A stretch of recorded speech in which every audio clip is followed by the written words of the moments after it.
자, 드디어 한국지리 기후 단원을 들어갑니다. 기본적인 개념들 이해하고 통계 자료 해석을 조금 주의 깊게 하고 한다면 크게 어려움 없이 우리가 풀어 나갈 수 있을 것이라고 생각합니다.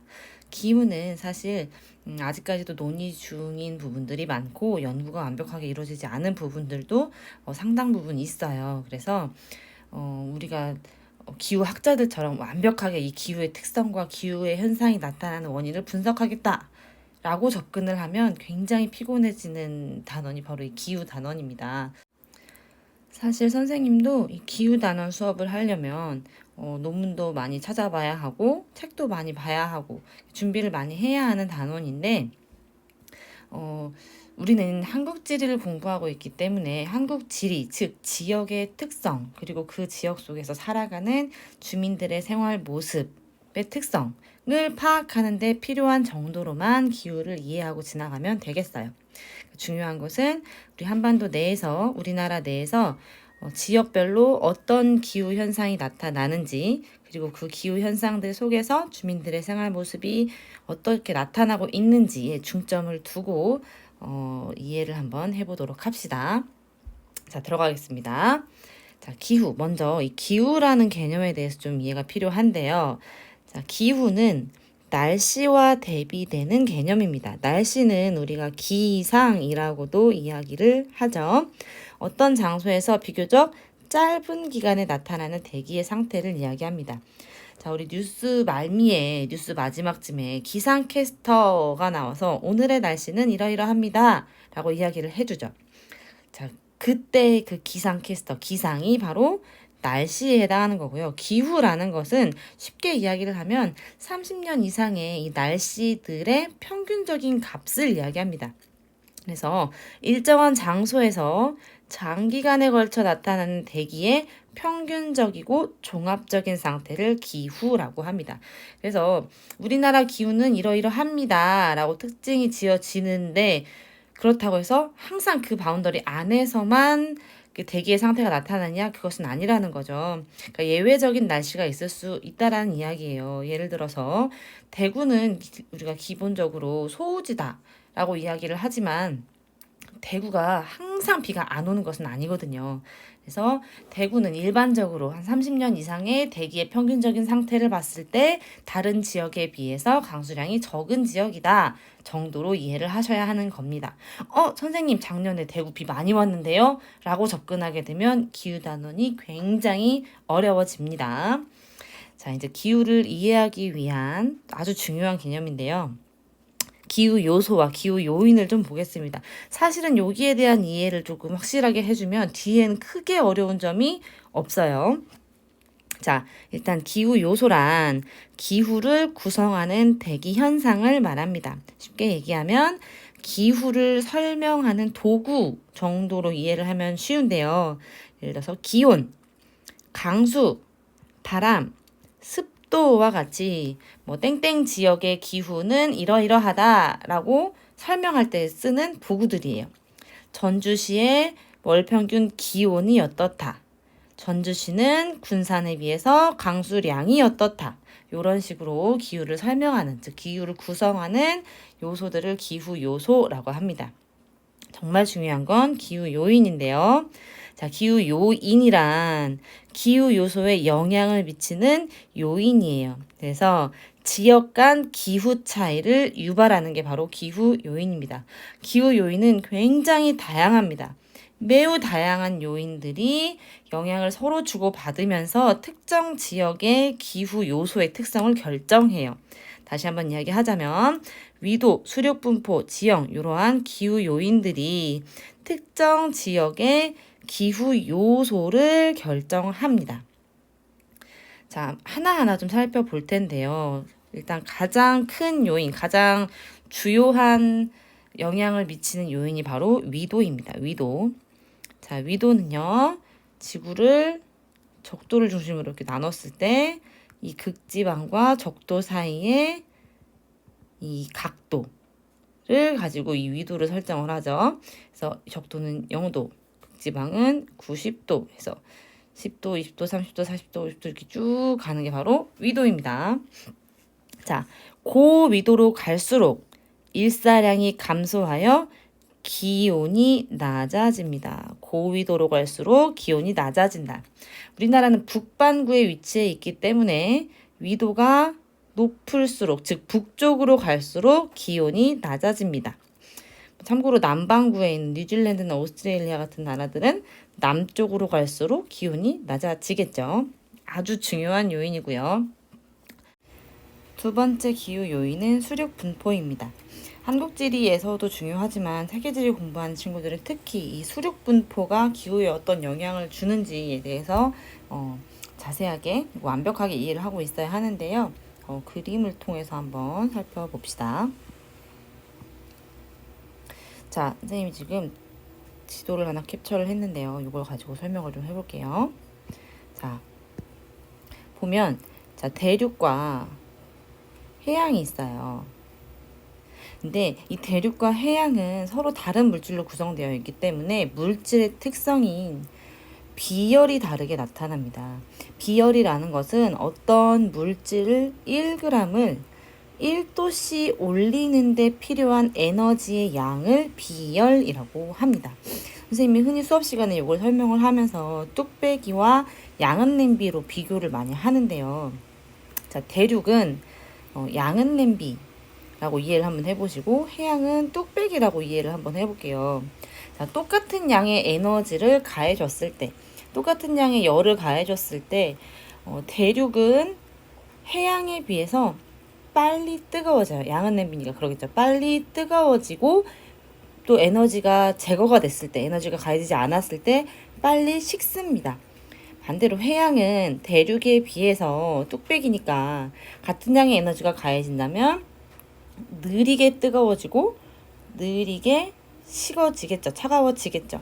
자, 이런 차이 때문에 대륙은 여름에는 덥고 겨울에는 추운 기후 현상이 나타나고 해양은 대륙에 비해서 여름에는 덜 덥고 겨울에는 덜 추운 이런 차이가 나타나겠죠. 그래서 다시 돌아가서 비슷한 위도상에서 대륙은 해안보다 기온의 연교차가 클 수밖에 없겠죠. 자, 참고로 기온의 연교차라는 것은 최난월 평균 기온과 최한월 평균 기온의 차이를 이야기합니다. 즉 여름이 덥고 겨울이 추운 이런 특성이 내륙에서 나타난다라는 것이겠죠. 자, 다음은 세 번째 기후 요인인 지형입니다. 지형도 매우 중요한 기후 요인인데요. 자, 지형은 높은 산지의 바람 바지 사면과 비그늘 사면, 바람 그늘 혹은 바람 의지라고도 하는데요. 바람 그늘 혹은 바람 의지라고도 합니다. 자, 요 비그늘 사면보다 강수량이 많다라고 했습니다. 자, 우리나라에서 지역별 강수량의 차이를 유발하는 주요한 요인 중에 하나가 바로 이 지형입니다. 그래서 이 지형에 대해서 우리가 좀 자세히 알 필요가 있는데요. 왼쪽에 날개를 한번 같이 보도록 하겠습니다. 자, 바람 바지 사면과 비그늘 혹은 바람 그늘, 바람 의지 사면의 기후 현상을 비교를 해놨어요. 자, 바람 바지 사면이라는 것은 공기가 이렇게 유입이 될 때, 즉 바람이 올 때 이 바람을 받는, 바람과 맞닥뜨리는 사면을 바람 바지 사면이라고 합니다. 자, 바람 바지 사면은 바람이 산지를 타고 올라가는 사면을 말합니다. 바람 바지 사면은 자, 매우 중요한 개념인데요. 공기의 상승을 유발하고요. 공기가 상승하면서 이 공기의 기온이 하강합니다. 자, 공기의 기온이 하강하면 수증기가 응결해서 액체인 물이 되겠죠. 그래서 지형성 강수가 발생합니다. 매우 중요한 내용입니다. 자, 이 내용은 네 번째 기후 요인인 해발고도와도 관련이 깊죠. 해발고도가 높아질수록 기온이 낮아집니다. 공기의 온도가 낮아지기 때문에 그 공기 안에 있던 수증기가 물이 되는 거죠. 수증기는 기온이 낮아지면 물이 되고, 물이 기온이 낮아지면 얼음이 되고. 자, 이건 과학 시간에 배웠죠. 자, 자, 계속 갑시다. 다시 왼쪽 날개를 보세요. 반면에 비근을 사면은 바람이 산지를 타고 내려옵니다. 내려오면 해발 고도가 낮아지니까 기온이 높아지겠죠. 기온이 높아지면 비가 내리지 않습니다. 자, 이 내용이 잘 이해가 가지 않는다면 추가적으로 설명이 필요한 내용이 있는데요. 우리 교재에는 나오지 않지만 선생님이 강수 현상에 대한 설명을 조금 추가로 하겠습니다. 자, 강수라는 것은 뭐 눈이 됐든 비가 됐든 이제 공기 중에서 수분이 내리는 현상을 강수라고 하죠. 그래서 이 강수는요, 공기 중에 수증기가 응결이 되어야만 내립니다. 근데 이 공기 중에 수증기가 응결이 되려면요, 반드시 상승기류가 발생해야 합니다. 상승기류라는 것은 공기가 위로 올라간다라는 거겠죠. 근데 이 상승기류가 형성되는 원인이 여러 가지가 있는데, 이게 크게 네 가지를 우리가 제시를 합니다. 첫 번째는 지형이에요. 공기가, 즉 바람이 이동을 하다가 지형이라는 장벽을 만나면, 우리 앞서 살펴봤던 것처럼 공기가 유입이 되다가 지형을 만나면 이 바람을 받는 요 사면에서 상승기류가 발생하면서 구름이 만들어지고 비가 오는 겁니다. 이런 형태를 우리가 지형성 강수라고 합니다. 자, 또 공기가 상승할 수 있는 환경이요, 전선이 형성되었을 때예요. 전선이라는 것은 서로 다른 성질의 두 공기가 만나서 형성되는 요 경계를 우리가 전선이라고 합니다. 자, 찬 공기와 더운 공기가 만나면 이 공기의 성질이 다르기 때문에 얘네가 만나는 요 경계면에서 전선이 형성이 되고요.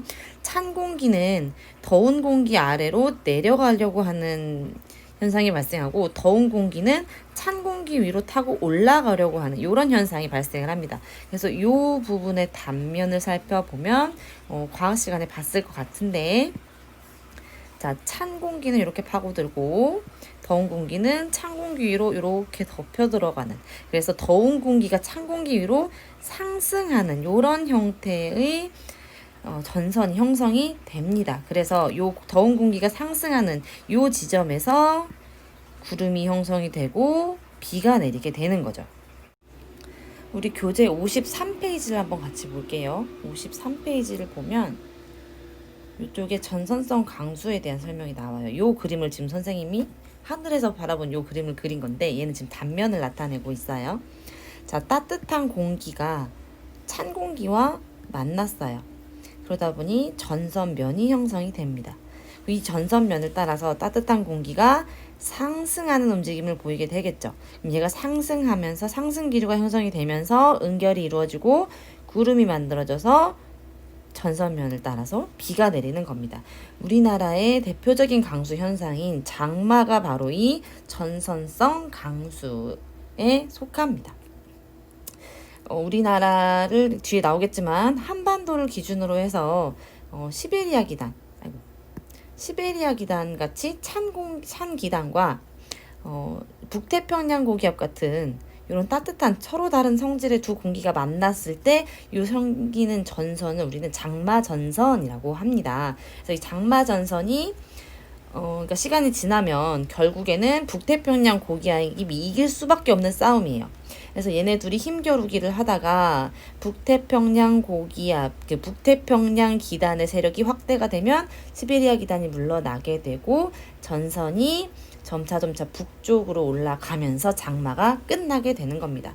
장마가 끝나니까 북태평양 기단이 한반도 전체에 영향을 미치는 한여름이 찾아오는 거겠죠.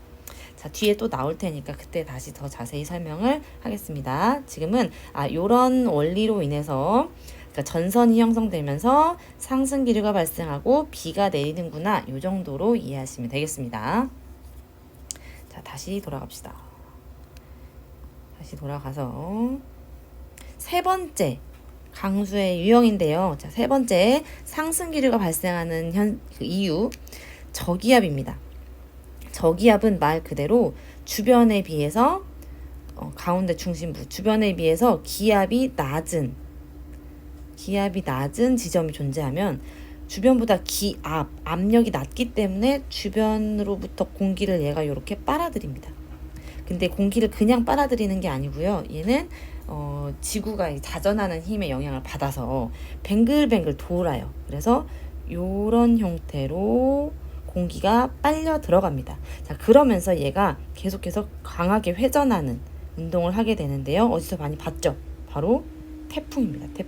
태풍처럼 저기압이 발생을 하면 주변에서 공기를 얘가 끌어다니고, 이 끌어당긴 공기가 이 중심부에서 위로 상승하면서 구름이 형성이 됩니다.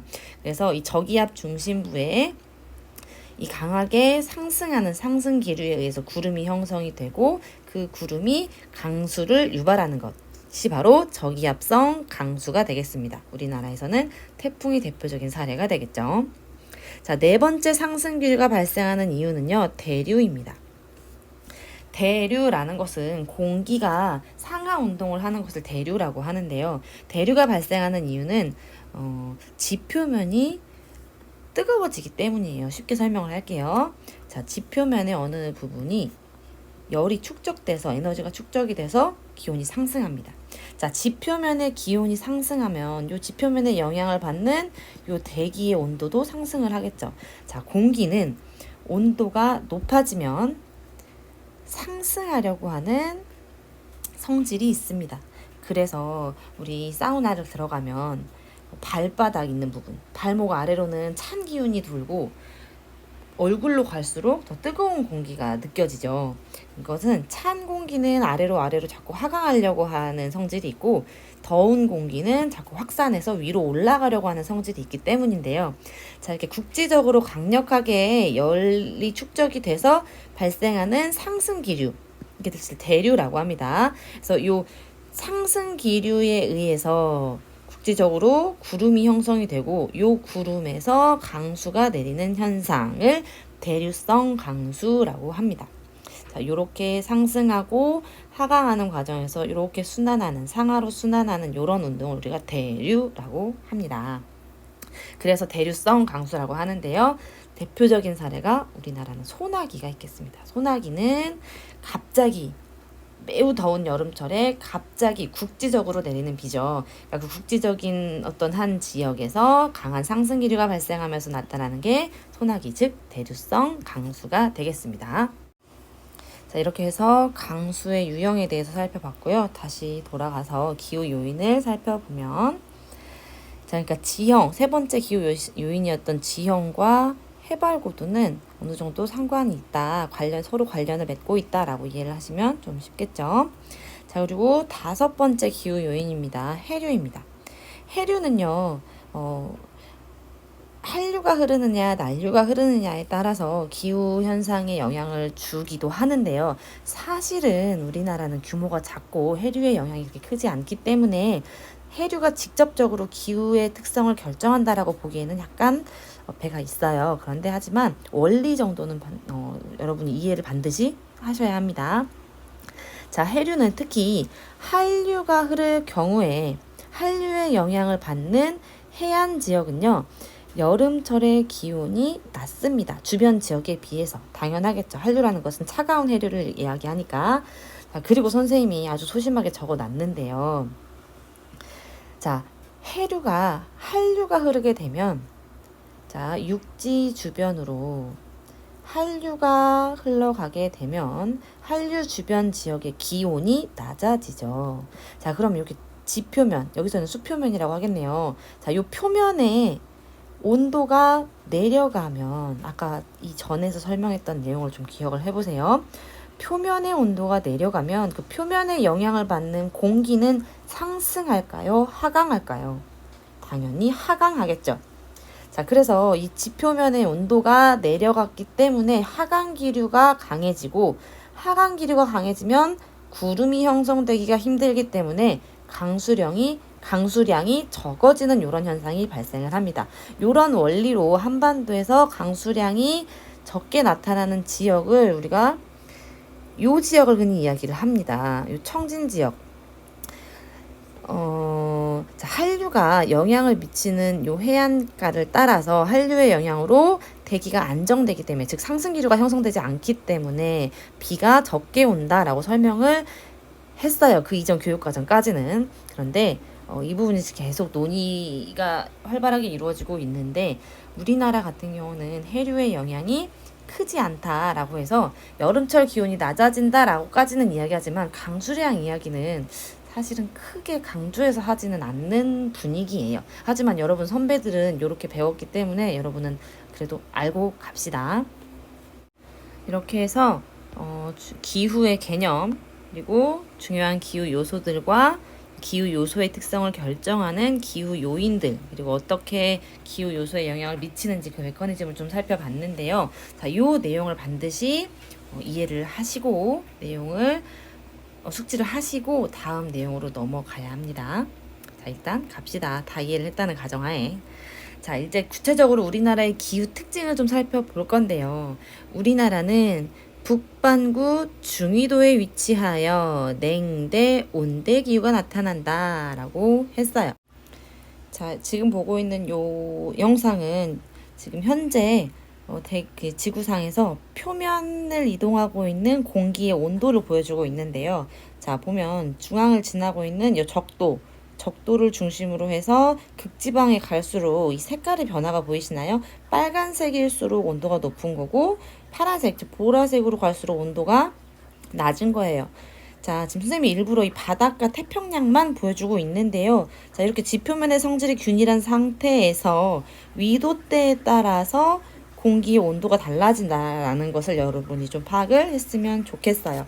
자, 그래서 저위도, 적도지방은 온도가 높고 고위도로 갈수록 온도가 낮아집니다. 그런데 우리나라는, 자, 지금 이 초록색으로 표시되어 있는 이 지역이죠. 우리나라는 이 북반구의 중위도에 속하기 때문에 온대, 이 남부지방은 온대, 그리고 북부지방은 냉대 기후가 나타난다라는 겁니다. 자, 계속 가겠습니다. 자, 우리나라 두 번째로 우리나라 기후의 특징은 대륙성 기후가 나타난다라는 것입니다. 자, 대륙성 기후는요, 정의가 기온의 연교차가 큰 기후를 대륙성 기후라고 합니다. 반대로 기온의 연교차가 작은 기후는 우리가 해양성 기후라고 이야기를 합니다.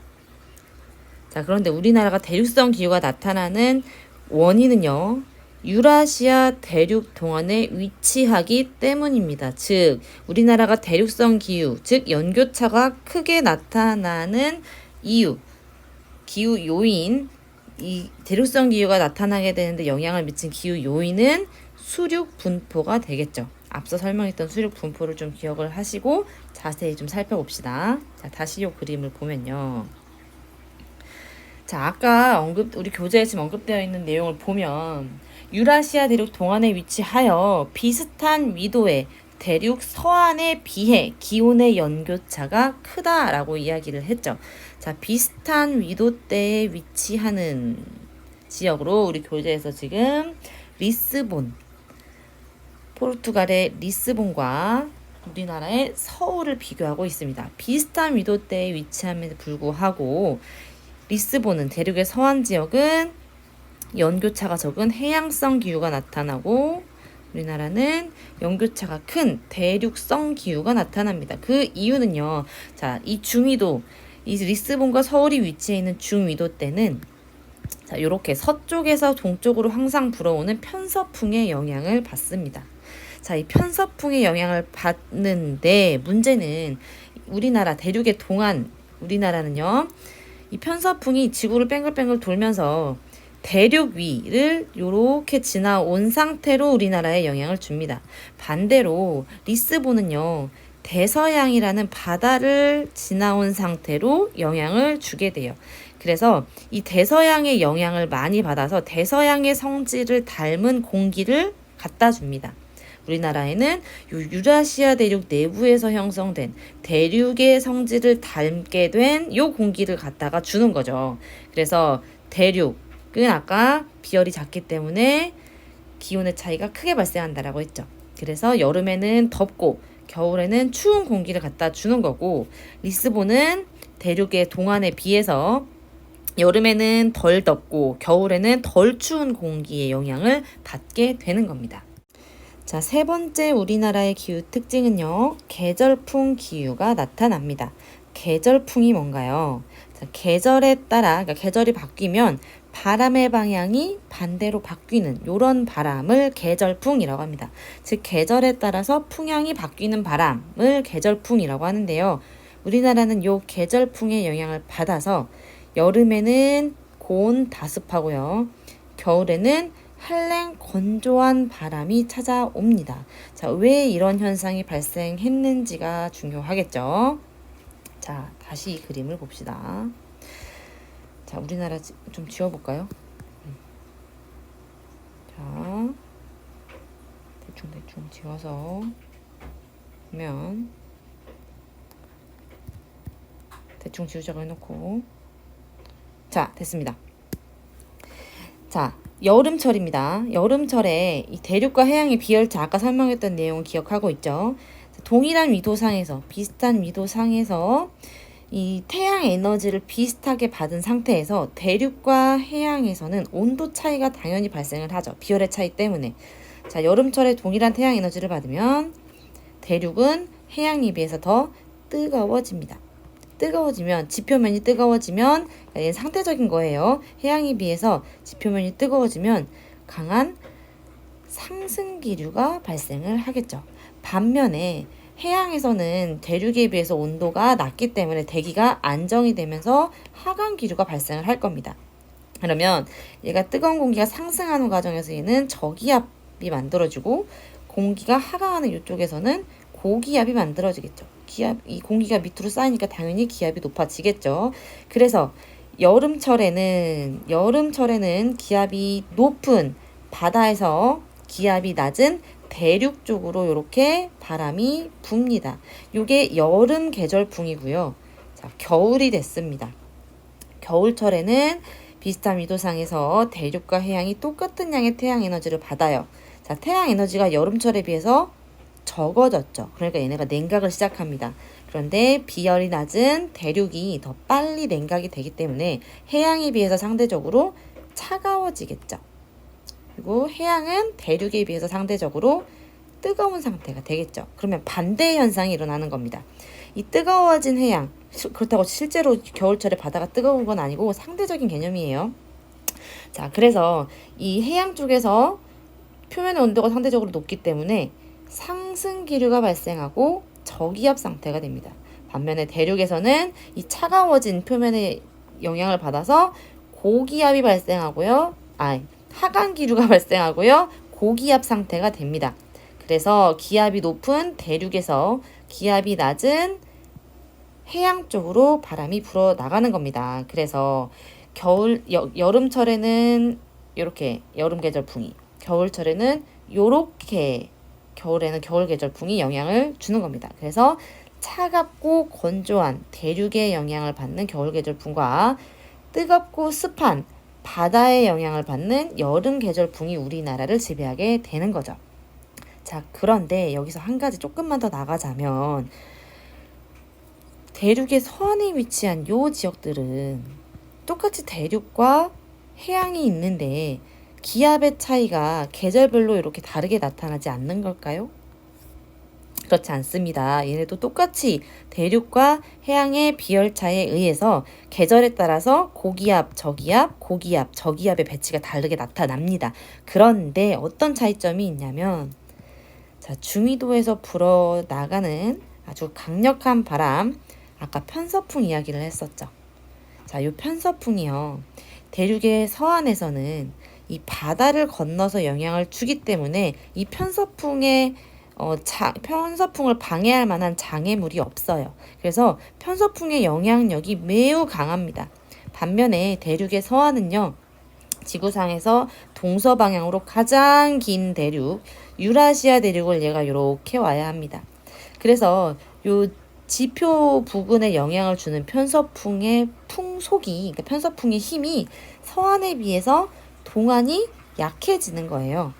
그러다 보니까 이 편서풍의 영향이 약해지니까 이 기압 차이에 의한 고기압과 저기압의 배치에 의한 이런 국지적인 바람의 방향이 영향을 주는 거죠. 정리를 해보자면, 자, 똑같이 계절에 따라서 기압의 변화는 나타나지만 대륙의 서하는 편서풍의 영향이 워낙 강하기 때문에 계절풍이 힘을 못 쓰는 거고, 이 대륙의 동안 지역은 상대적으로 편서풍이 약해지기 때문에 기압 배치에 따른 풍향의 변화가 뚜렷하게 나타나는 겁니다. 자, 아까 봤던 영상에서 선생님이 지금 그 데이터의 특성만 좀 바꿔봤는데요. 얘는 지금 바람의 온도가 아니라 풍속을 보여주고 있는 영상입니다. 자, 보면 대륙이 해양에 비해서 풍속이 작아지는 걸 알 수가 있죠. 자, 편서풍은 사실 굉장히 큰 규모의 바람이기 때문에 대륙의 영향을 안 받는 것 같지만 우리 인간 생활에 영향을 주는 이 지표면 부근의 편서풍은 지형의 영향을 아주 강하게 받는다라는 것을 우리가 알 수 있습니다. 참고로 상층부의 편서풍의 속도를 한번 볼까요? 이만큼 갈까요? 이만큼. 이 색깔은 온도가 아니고요. 풍속을 이야기합니다. 표면으로부터 고도가 올라가면 자, 이렇게 아주 빠르고 매우 강력한 이런 바람이 불고 있죠. 참고로 봐주시고, 자, 계속해서 탐구활동 자료를 좀 살펴보도록 하겠습니다. 자, 비슷한 위도의 리스본과 서울의 기후는 어떻게 다를까 해서 기후 그래프를 제시하고 있죠. 기후 그래프 읽는 방법을 반드시 알아두셔야 합니다. 자, 기후 그래프, 이 X축에는 월이 나와 있고요. 시기, 그리고 오른쪽 Y축은 강수량, 왼쪽 Y축은 기온입니다. 자, 그런데 이 기후 그래프에서요, 막대 그래프는 강수량을 나타내고요. 이 꺾은 선 그래프는 기온을 나타냅니다. 자, 리스본의 기후를 살펴보면 얘는 여름철에, 북반구니까 7월이 여름이겠죠. 여름철에 강수량이 매우 적고요. 오히려 겨울철이 습윤한 우리나라와 정반대의 강수 패턴을 보이고 있어요. 기온을 보면요. 리스본은 최한월 평균 기온과 최난월 평균 기온의 차이, 즉 연교차가 서울에 비해서 매우 적게 나타납니다. 자, 요게 똑같은 위도에 있지만 대륙의 서안에 있느냐, 대륙의 동안에 있느냐, 즉 수륙분포라는 기후 요인에 따라서 이렇게 정반대의 아주 상이한 기후 특성이 나타날 수 있다라는 것을 좀 알아두시기 바랍니다. 자, 내용을 좀 살펴볼게요. 위도가 비슷한 리스본과 서울은 어떤 지리적 위치에 차이가 있는지 설명해보자. 자, 리스본과 서울은 모두 유라시아 대륙에 위치하고요. 중위도에 위치해 있지만 리스본은 서안에, 서울은 동안에 위치합니다. 그래서 수륙분포라는 기후 요인이 이 기후 특성에 강한 영향을 미쳤고요. 두 번째, 자, 세계지를 공부한 친구들은 특히 더 집중해서 매우 중요한 내용입니다. 한국지를 공부하는 사람들은 그냥 그렇구나 라고 지나가면 됩니다. 자, 대륙 서안에 위치한 리스본은요, 여름철에 아열대 고압대의 영향으로 매우 덥고 건조합니다. 참고로 한국지리 공부하는 사람들은 그냥 가볍게 듣고 지나가세요. 자, 여기가 적도 부근인데요. 이 적도보다 한 위도 한 30도 부근에서 적도 저압대의 영향을 받아서 강한 하강 기류가 만들어지는 요 위도대가 바로 아열대 고압대입니다. 고기압이 띠 모양으로 나타나는 고압대. 자, 고기압이기 때문에 기압이 높아요. 기압이 높으면 하강 기류가 강력하게 발생을 한다는 이야기겠죠. 하강 기류가 발생하기 때문에 구름이 형성되기 어렵고 따라서 강수량이 매우 적습니다. 그래서 지구상에서 가장 넓은 사하라 사막이 요 아열대 고압대의 영향을 받은 사막이죠. 자, 그런데 이 아열대 고압대가요, 북반구의 여름철에 해당하는 시기에 얘가 위로 올라가요. 이 아열대 고압대가 여기에 고정된 것이 아니라 얘는 항상 이동합니다. 겨울철에는 아래로 내려가고요. 여름철에는 위로 올라갑니다. 그런데 요 사하라 사막을 형성한 요 아열대 고압대가 위도가 높은 요 유럽 남부 지역에 영향을 미치면서 이 지중해성 기후가 나타나는 남부 유럽에는 여름철이 이렇게 건조해지는 겁니다. 자, 지나갑시다. 반면에 겨울철에는 해양에서 불어오는 편서풍의 영향으로 따뜻하고 비가 자주 내립니다. 반면에, 자, 여기는 한국지리도 잘 들으세요. 대륙 동안에 위치한 서울은 여름철에 남풍 계열의 계절풍 영향을 받습니다. 해양에서 불어오는 여름 계절풍이었죠. 그래서 덥고 습하고요. 겨울철에는 북서 계절풍, 즉 대륙으로부터 영향을 받기 때문에 춥고 건조한 특성이 나타나는 겁니다. 엄청 중요한 내용이었고요. 자, 리스본과 비교한 서울의 상대적 기후 특징을 연교차, 여름 강수 집중률 측면에서 설명을 해보자. 이거 서술형으로 마구 내고 싶은 막 충동이 일어나게 하는 그런 서술이네요.